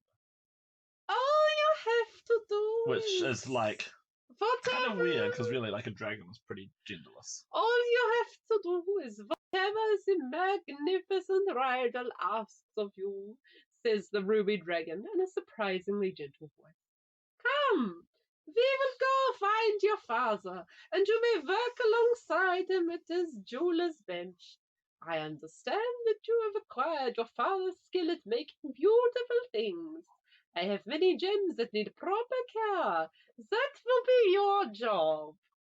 You feel nothing but pleasure at the dragon's concern for your well-being. The end. I feel like that was a pretty happy ending. No. What? So what happened to Corin? Oh. We all know what happened to Corin. But yeah, now we're going to back up and... It's called the Black Widow process. Okay, so now we're going to back up and time-honored pick a path. Yeah, we're going to get an actual end. This guy. Yeah. Chandel, what do you want to do? Corin asks. And this time, we're going to follow Wyvala further into the cave.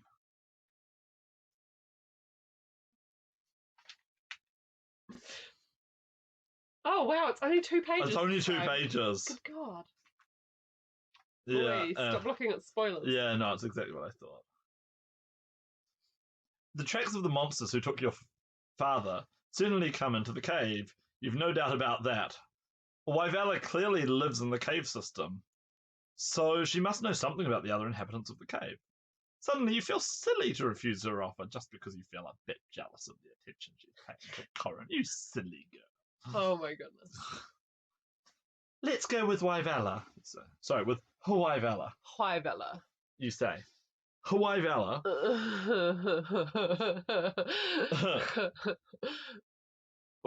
Waiting patiently all the time gives Hugh a look that somehow Wait, you're aspirating the U's now? You can feel she knew what you would decide. Oh Follow my me, gosh. she says to Corin, ignoring you. Somehow you end up walking behind the pair, but your anger gradually cools as you walk. Your draconic voice is not nearly German enough. Sorry. Follow me, Yeah. she says to Corin, ignoring you. This is slightly racist, though. No, it's Yes, it is. Germans are people too. Each corridor you walk through has a special beauty that soon absorbs you. The colours, fabrics, paintings, statues, all are more luxuriant than anything you've ever seen. And each door you pass is different. You see dormitories, kitchens, game rooms, even rooms filled with cages of small numbers. Nurseries, you wonder? You ask Wyvala questions about the cave and its inhabitants, but her answers are always evasive. By the time her step slows, you know no more than you did when you set out, except that you're in a cave of incredible complexity and fascination. sorry. Oh! Okay, that's interesting. Wyvala finally turns and says, just ahead are the chambers of a ruby dragon. What? She gives the game away? So the interesting here, of course, is that ruby dragons are a whole different type of dragon to red dragons. So do they actually mean a ruby-coloured dragon, poetically, aka a red dragon, or do they mean a gem dragon, a neutral dragon? From the cover, it looks like it's a red dragon, but it is Ring of the Ruby Dragon, not Ring of the Red Dragon. Did they have this delineation in first edition? I don't know when they came up with gem dragons. I first met them in Council of Worms, but I'm pretty sure they already existed by then. Okay. And I'm pretty sure some Bright Spark would have gone, we've got good dragons and evil dragons, what about the neutral dragons? So I feel like they would have existed in first edition, but I don't know if they'd have existed yet. Right. Dunno. Something to look up, or more likely something to forget and not care about. A dragon! You exclaim. You and Corin look at each other, wide-eyed. But Wyvella continues matter-of-factly. She, her name is Rydell, has a great deal of treasure. Still stunned by the news that you might be dealing with a dragon, you manage to ask, what about my father? I'm sure he must be here somewhere in Rydell's rooms, perhaps working on the treasure, though she has many, shall we say, trinkets. Rydell always desires more. But you'll have to find your father yourself. If Rydell knew I had led you into the section of the cave, she would take terrible revenge. This chick is playing some weird mind games, man. Then she warned you, don't expect finding your father to be easy. Rydell likes to keep what she has obtained. But, Shandell, why don't you go look around? While you search, I'll keep Sir Corin company. Yeah, there we go. Wow. Burning at her words as well as the fact that Corin did not contradict them and say he was coming with you, you say swiftly, ... Goodbye, both of you. Thank you for all your help. I'll go find my father alone. So I saw that and I was like, that's a trap, right? Yeah. Yeah. Or, Sir Corin, the successful conclusion of your first quest may be in sight. Let's go together and take my father away from his captor, the dragon. So, are we going to do the sensible but genre inappropriate thing and fail again? Or are we going to do what the book wants us to do? Let's do what the book wants us to do, because failing takes so long. It's only one page this time, actually. Oh, okay. Oh, fine, read it. Yeah, we basically just, if we leave again... Oh, jeez. Oh, we actually see father. Ah. Well, you think, if he's so easily turned from the quest he agreed to undertake, I'll just have to go on without him. I can do it. Searching in your crystal ball before turning a corner or passing a room, you safely move deeper into the cave. Your astonishment at its beauty distracts you from your fear at being alone. Suddenly, a sound halts you in mid-step. It's a metallic tap-tap-tap that sounds very familiar. Father! Father! You exclaim aloud. You've heard that sound all your life. It's the sound of his goldsmith's hammer on gold. You run towards the sound and finally reach an iron door slightly ajar. The tap-tap rings clearly through the doorway. Father! You call, pushing the door open, and your heart stops. There in front of you stands a Wyvella, a look of evil pleasure on her face. Oh, Shandell, you hear your father say sadly. You turn and see both Corin and your father chained to the wall. And at a workbench nearby, a small goldsmith's hammer hangs in midair, tapping lightly on a golden goblet with no human hand guiding it. If she can do that, why does she need goldsmiths? Just a little magic to lure you here, my dear, said Wyvella. And then she adds, now, shall we get better acquainted? This Wyvella is not subtle, man. And as you watch, wide-eyed with fear, the mysterious raven-haired woman transforms into a huge ruby-coloured dragon. You may call me Rydell. The end. Okay, now let's actually... Sir Corin, the successful conclusion of your first quest may be in sight. That turned into C-3PO for a second there.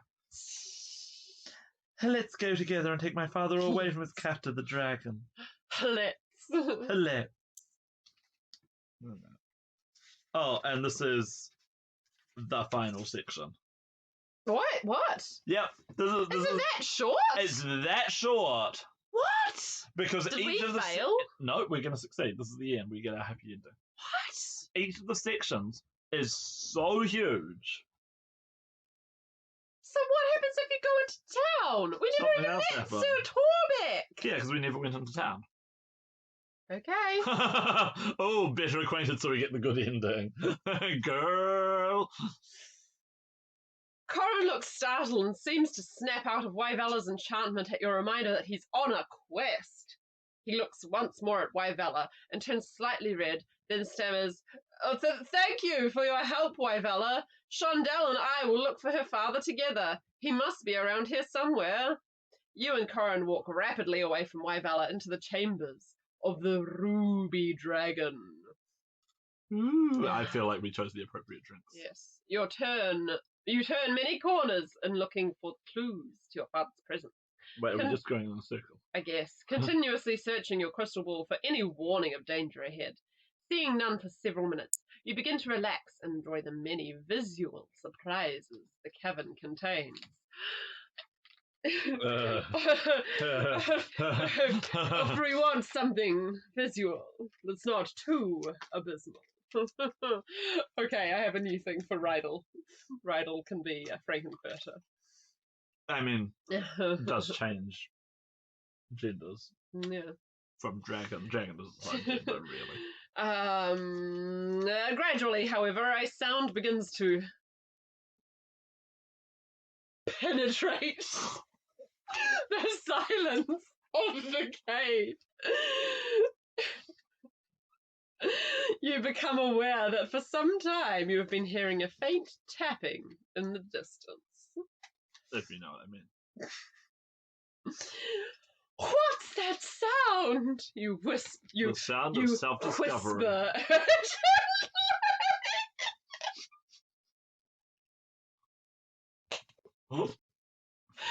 Self-discovery, TM. Corin stands still and listens. I'm so sorry. This is not a G-rated stream. I don't know.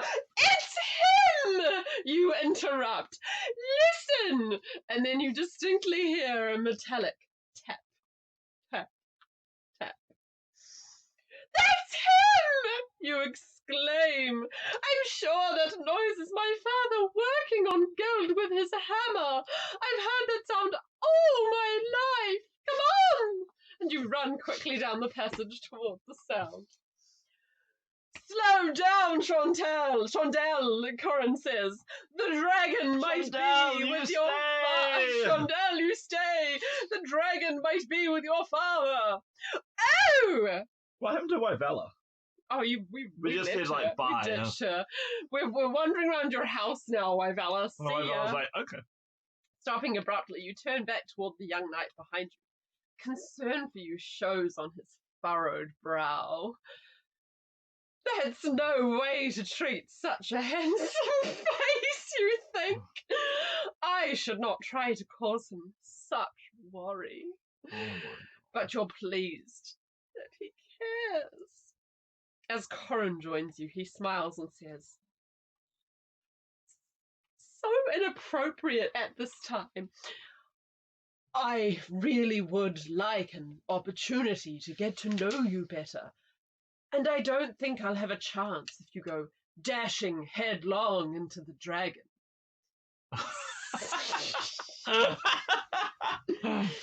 If you know what I mean. Side by side you walk on, looking at your crystal ball and listening for the alluring tapping sound. Finally, you're certain that the source of the sound is just around the corner.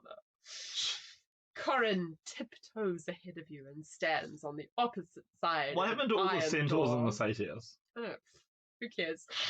As you join him, you see that the door is... Also, there's a red dragon with an army of satyrs, so, like, I think that says everything you need to know about Rydell and Wyvella. You see that the door is just slightly ajar. Your crystal ball reveals a tall, thin man standing at a bench on the other side of the door. It's him! You mouth to Corin. Sorry. It's him! You mouth to Corin, your face glowing with relief at finding your father alive. You make a gesture indicating that you're going to push the door open. Corin raises his sword, ready for anything, and nods for you to go ahead. Your heart pounding mightily, you push lightly at the door and look into a large chamber, a fire burning in the middle. No one is in sight. As you open the door, Father, because it's convenient, you hear the familiar metallic tap tap. Father! You shout excitedly, pushing the door completely open. And there, indeed, is your father, standing at a workbench, hammer in hand. Oh, he's actually doing the tap-tap this time around. But as you take in the frightened look on his face, you realize that someone is standing behind the door. Cautiously, you peer through the slit between the door and the door jamb, and you see Ella. Ella. A look of proud satisfaction on her face. Why, Ella, you found my father! You exclaim, and then bewilderment overwhelms your excitement as you burst out. Why wasn't your presence revealed in my crystal ball? My magic must be stronger than yours, she purrs, her eyes flashing satisfaction. But your father stiffly shakes his head and then shouts out, can you Trevor this one, please? Oh, yeah, sure. I don't have a voice for father. That's not why, Bella. It's the dragon! And out of the mouth of the beautiful, mysterious woman comes a roar of rage. As the sound rolls over you, you watch, your eyes wide with astonishment and fear as she transforms into a huge, ruby-colored dragon. You stand frozen with fear until you feel Corin grab your hand and pull you behind him. Then your fear changes to horror as you watch the man you're beginning to care about advance on the dragon with his sword. You edge over toward your father and whisper, what can we do? You may have brought the answer with you, he says. Sorry, I didn't let you, Trevor. You may have brought the answer with you. Corin? No! Though he looks like one answer for you. Shut up. It's actually so... I know, it's gross. No, I'm talking about the iron stones I had with me. Do you have them? Yes, but I have been afraid to use them. You confess. All the time you've talked, your eyes have been following the movement of the brave knight. Rydell seems to be teasing him with lashing movements of her tail. Shut up. But you know that at any moment she could become vicious. Take out the stones. You do as your father says, and the stones rise and circle your head. So she's got no agency of her own, does she? Ignore what's going on around you, Chandel, says your father. Think only about the purple stone and about your need for help from whatever power is in it. Closing your mind to all else but your father's words, you concentrate on the deep purple gem that hovers in front of your forehead. Of course she had the answer with her all Yeah, along. Yeah, of course. Your thoughts turn inward and find a calmness that centers on the power in the spell stone. Soon, the edge of your mind notices that the purple stone is vibrating and that it has begun to glow. That's it, your father says encouragingly. Oh my. Bye-bye. Into the calmness comes the word change. It demands that you notice it and think about it. Then from nowhere, two phrases enter your thoughts. Stone of fire, stone of light, change the dragon with your might. This is like something we'd write for a pantomime. Yeah. This is like something we'd get the audience to chant with us. Oh my god. Okay, James. What, okay. You want to do this as a pantomime? Yeah, we've got to do this now. We've got to do this. Only the power, and you'd better do this too, Geekly. Only the power of all of us united will be able to stop the dragon. Are you ready? Stone of fire, stone of light, change the dragon with your might. Stone of fire, stone of light, change the dragon with your might. Stone of fire, stone of light, change the dragon with your might. That's awful. Yeah, I know, right? A gasp from your father breaks your concentration, and your thoughts turn outward again. The dragon is gone. Yay! Corin lunges forward with his mighty sword. Thrust at nothing. Well, medievalists would know that that's...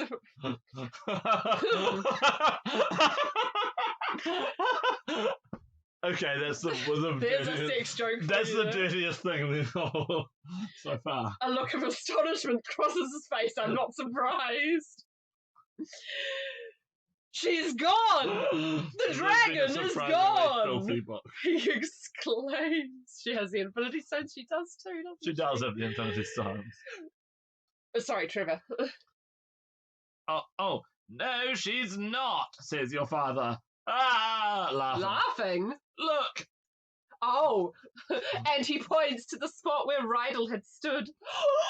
There is a small rust-coloured cat. I mean, again, that's just another pun of... Yeah, I know. So many puns on female genitalia in this book. Spitting and hissing at you, its tail fluffed out in rage. Corin bursts into laughter, which only makes the cat spit more. Then he says, now I know what Ravella reminded me of. It wasn't a dragon, but a cat. Oh. Father, Corin, let's get out of here, you say, before we run into anything else. Using your crystal ball every step of the way this time, you manage to avoid other creatures and find your way safely out of the cave into a fresh, moonlit evening. Dwaddle and Bilkin stand tied to the tree where you left them. The best thing in the book. Wait, we tied them to a tree with all these dangerous little, subhumans around? No. Also, wow. subhumans. Subhumans. Your racism is showing. Well, speciesism. I'm sorry, but we just left two. The two best characters in the book. We just left two best the characters best character in the book and Bilkin. Tied to a tree at the mercy of things. Centaurs. Things that are known. Centaurs and satyrs. Things that are known to Corin takes you with him on his great cinnamon horse, leaving Doral for your father to ride. And as the knight's strong arm encircles you, holding you securely in front of him, you hear the story of your father's short but terrifying stay in Rydell's cave. That's you. She had rooms full of treasure that she wanted me to sort and mount. Oh, I bet she did. It would have taken a lifetime, he concludes. I would much rather do what I have always done. Travel the countryside, making a few good pieces of jewellery for people who appreciate them. And one surprise here is that Lord Darkell didn't show up and isn't an as a villain. Unless he is. Your father turns to you and says, but maybe you won't feel like doing that anymore. Maybe you'll be afraid to travel with me now. Before you can deny it, Corin breaks in. Well, sir, maybe I have an idea that will help. Why don't you hire a guard to travel with you? One who could protect you and Shondell. You're a knight. What, are you offering to quit? Yeah, to be on your first mercenary. day. You turn to look at the knight whose arm holds you so gently. He smiles at you, a secret smile, one that holds your whole future in it. Then you turn to your father and say, that's a good idea, father. Let's hire a guard. Your father smiles and asks lightly, do you know anyone who might want the job? After all, it could be quite taxing, keeping track of a spirited young woman like you. Thanks, Dad. Jeez. And who knows what the future might bring in a job like that. He might have to put up with you for the rest of his life. And as you lean back in Sir Corin's arms in front of your father, you hear him say quietly, I hope so, sir. I certainly hope so. The end. So, that was awful. hilariously awful. I mean, I just had to go full panto at the Yeah, end. no, So I thought unbearable. it would I need to do some click throughs because I want to find this The other dark guy. secret Sir Torbeck. I want to find out if he's written better than frickin' Corin. What this reminded me of is that back in the day, in early TSR stuff, TSR thought that children playing this game would want to play as children. Oh. And I remember as a child at the time always thinking, no. So it was never you're a wizard. It was you're the wizard's young apprentice. It was never you're a town guard. It's you're the boy who cleans the guard's armor. Oh my god! What? It would have been so much more fun if we've gone down the Torbeck line. There's a halfling? Yes! So you go to the inn. Yeah. And then you meet Sir Torbeck at the inn and he's all like dark and mysterious. Lawful good witch. And then you meet a frickin' party! You get a witch, you get a female halfling. Oh my god! Also, a lawful good witch, just to sort of rub in that this is D&D. Yeah, okay, so you can choose to go with the witch or the sage. What happens? Who's the sage? I don't know, I missed that part. I'm just skimming. Skimming. Yeah. Da da da da. Oh, I think you get a spoiler. You get like a spoiler about there being a dragon in the cave. Right. You go that way. And then what happens if you go the other way? God damn.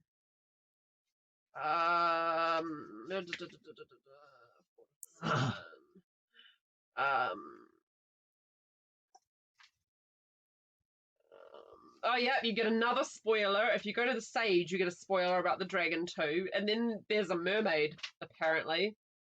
You go on a completely different adventure. Yeah. So, damn. If you were a young girl reading that in the 80s, would that make you want to play D&D? No. No.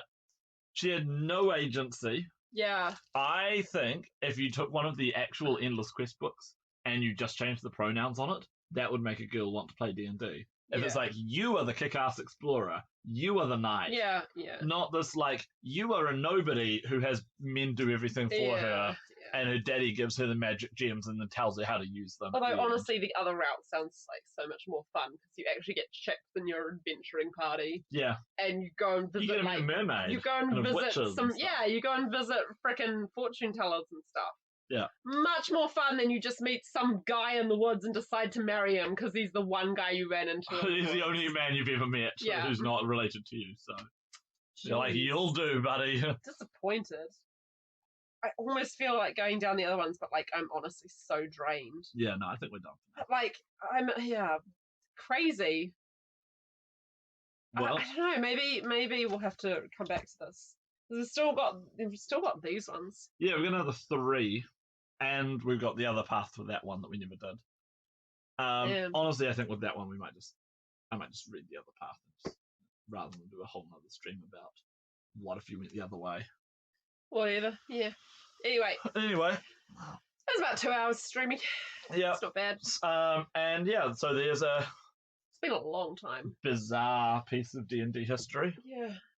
It's a thing that exists. Before like October, November, December, we were like streaming like once a week, pretty much. And then like last time we streamed was January. Well, we've got our next stream planned. We do? What is it? We do. What? It's for me to play Elder Scrolls for the first time. When the hell are we going to do that? No idea. Which is why we're not going to say when it's happening. I completely forgot about that. What are you going to play? Morrowind? Morrowind. Alright, so better optimize Morrowind then. Unless we want to do Swish Skyrim. No. It's, you need all sorts of equipment to Never mind that. Yeah, no. Far easier to stream PC Skyrim. But no, let's. And hey, since we're getting like people who are interested in our Dragonlance and Ravenloft stuff, maybe we'll do something with that too. I mean, you could always play some old school Dragonlance games. Yeah. Probably going to be extremely painful. But... Strahd's Possession, if you want to play that. It actually got pretty good reviews for back in the day. Duan wants to be Strahd's possession. Not it. Oh my god, what did we just do? Yeah, you don't want D&D romance novels, Claire. You want D&D Ogla. I want D&D smut! Actually, no, To honestly. be fair, some of the Forgotten Realms novels get pretty smutty. Remember that I was going to write Dragons of Tyrrhenia smut. You were. I'm still tempted to. I still have the plan. I wrote out a whole plot structure and everything. Spoilers. They bone. Oh boy, do they ever. Bone! Yeah. I would write it. If I had the time, I would absolutely write it. I mean, it's actually something I've been sort of thinking about, not D&D smut specifically, but just D&D is very much its own genre, and so I've been thinking what would happen if you took any other genre but said, but this is happening in a world with D&D, like office comedy, but it's D&D. You're going to do that one day. We're going to do our... Can I have my drink, please? Yeah, sure. We're going to do... we'll do that. We'll do it. Once Lauren's back in the country and we can do some filming with her. Sure, but just think about all the different genres that exist. Oh, sure. Could you do a I don't know, literary fiction, but it's D&D?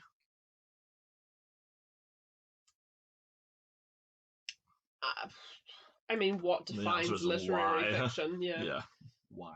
It would wind up being a pastiche. Literary fiction just is what? Fiction where we're not genre because pretty much we're above genre.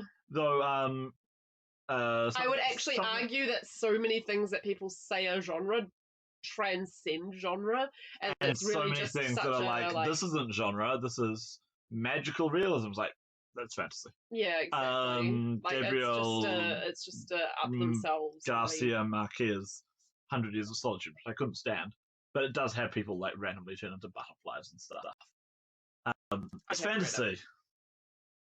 It's straight up fantasy, and the guy who wrote A Brief History of Seven Killings, his follow-up book is just straight up Game of Thrones, but it's Africa. Which I've heard good reviews about, but I wonder how much that's also... I've heard good reviews and I've heard bad reviews, and so I wonder how much both of those are oh, but he's a literary author, so it's good, and how much it's, oh, but he's writing a genre now, so it's bad. Oh my god, I just hate the distinction. It's stupid. Just read what makes you happy. Yeah. Hey. Yeah. But yeah, could you have travel writing, but it's D&D? Not adventure travel, but just Bill Bryson, but it's D&D. Nim's in here, by the way. That's what I'm looking at. Yeah. Oh, she's just slinking around. Slinking around. Slinking. Yeah, I feel like there's so many genres that D&D could do, or that you could do in a D&D world. I'm looking forward to our office comedy one when we finally. That's going to be fun when we get there. I'm looking forward to my smut when I actually get around to writing it. Yeah, I do. Well, that was... I wonder if we should do more D&D readings anyway. Do some other things. Yeah, why not? I mean, hey, I'll just go grab a book from the other room. Why not? I mean, you've really strongly... That was Ring of the Ruby Dragon. Oh wait, it's right there on the screen. I'm not drunk. I'm just tired. I wish I was drunk. Oh, also, you might be interested to know Criminal Minds is in Disney Plus. What's Criminal Minds? What Geekly just said. I don't remember. Criminal Minds. I don't know that one. Anyway, yeah, we could always. Yeah. I doubt we could read the whole book. I was going to say, is it a game book or is it... No. Okay. It's a book. I don't know if we can I think that sort of crosses the line. We could probably read a chapter, but that's about it. I wouldn't... if these things weren't copyright, I wouldn't mind doing dramatic readings of things. Yeah. But, they are copyright. There's time-honored traditions for those too. What do you mean? So to promote Dragonlance back in this is more of me doing like just D&D history. Go. To promote Dragonlance when it came out, because the idea of like D&D novels was brand new. And the idea of D&D having a storyline and characters and stuff was really new. They did dramatic readings at Gen Con. You were telling me about this. And so they sounds so cringe. Okay. Yeah, so they had a full cast playing all of the characters at Gen Con. And then from there they kept going. So like Ed Greenwood got to be Al Minster live at Gen Con. Hopefully. Hopefully only the G-rated things that Al Minster does. So cringe. Yeah. But no, the Dragonlance dramatic readings apparently were a highlight. My impression is that some of the people reading them were cringe and some of the people were actually good. And like I said, one of them was meant to be a really good tappy off. You know what it makes me think of? It makes me think of that scene from Thor Ragnarok. Oh, right, which is coming back in the sequel. The best choice they ever made was putting Taika in charge of Thor. Yeah. Oh, so proud of Taika. Yeah. I can't, like, not just the humour, I can't actually think of an action scene in the first two Thor movies that gets me as pumped as any of the action scenes in Ragnarok. Because, you know, when you put an awesome metal soundtrack on in the background and have Thor shooting lightning bolts everywhere. I need to rewatch that. We haven't rewatched that in a long time, and you used to watch that. We used to watch it all the time. Oh my god, I can barely think of like it would be like every couple of weeks. Put that on.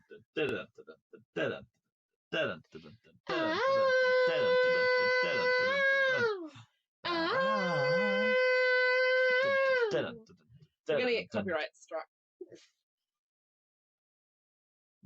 They're like Thunderstruck, but the Disney version.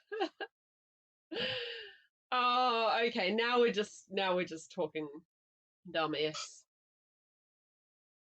Whoop. Whoa! That's supposed to skull cocktails. Mocktails. I'm so tired right now. Look, it's Nim on a questing beast. Oh, Nim. We should put the questing beast in one of our videos one day. We should. But that day is not today. For the questing beast weighs 8 kg, 3 meters long, and is underneath a whole lot of boxes. And Nim is sleeping on a little bit of it that's sticking out from under those boxes. Anyway, it's just one big box. I think I'm going to say that is us for tonight. Yeah. We are signing out. So next week we'll have our next podcast. Do you want to say what it's about, or are we going to just Pokemon? Gotta catch them all! Yes, it's time. So this is going to be this is going to be a real one where instead of me giving all the nerdy knowledge and Claire's nodding, it's going to be the other way around. I'm not going to give knowledge. I'm just going to be talking nostalgia. Oh, like your history. Because I'm a filthy casual. You are. Yeah. We're both filthy casuals. We're just. But like, no, you know the history about like everything. Yeah, but you are not a filthy casual when it comes to D&D or L5R. I can't rules lawyer D&D. I don't even remember half the rules. No. But you're in a different way. Yeah, but no, that's not what. Yeah. I mean, there are many different ways of being non-casual. But like, D&D. I don't know what the combos are. I don't know how to power game it because I don't care. But you know the history and stuff. I don't. I think it's cool. I know the stuff that matters to me. So. Yeah. Whereas I can't tell you the history of Pokemon. Like, you're the one who told me about. Well, don't tell the anecdote, but you're the one who told me about the Topikachu release. Right. I didn't know any of that. Well, neither did I. I was just Googling stuff. I mean, yeah, I will probably do some Googling. Maybe you should do some Googling and we can, share some actual Pokemon history. But other than that, it was just going to be, I was thinking, I'll cover off, my story with Pokemon and then talk about, the card game, talk about... I actually want to do a big section about the ethics of what you're actually doing when you're playing a Pokemon game, because so I actually went off Pokemon for a big chunk of my teens and then a big chunk of my 20s, and a big part of that anyway, save this material. Yeah. Save this material. Yeah. Save this material. Yeah, there is a spoiler. 2 weeks from now, we'll either do another live stream or we'll actually take our night off. for once. Yeah. I mean, this is fun. This is fun. This was fun, but at the same time, I feel like we might just have a break. Yeah. We'll see how we feel. Honestly, it depends how the video games are going. Yeah. I've almost finished. I'm almost at a good point with. Cool, because I Nine desperately Lives. want to start playing games again. I know, right? Yeah. Anyway, that's us. So, do the liking, sharing, subscribing, all that stuff. And keep gaming! What he said. Hit the stop button.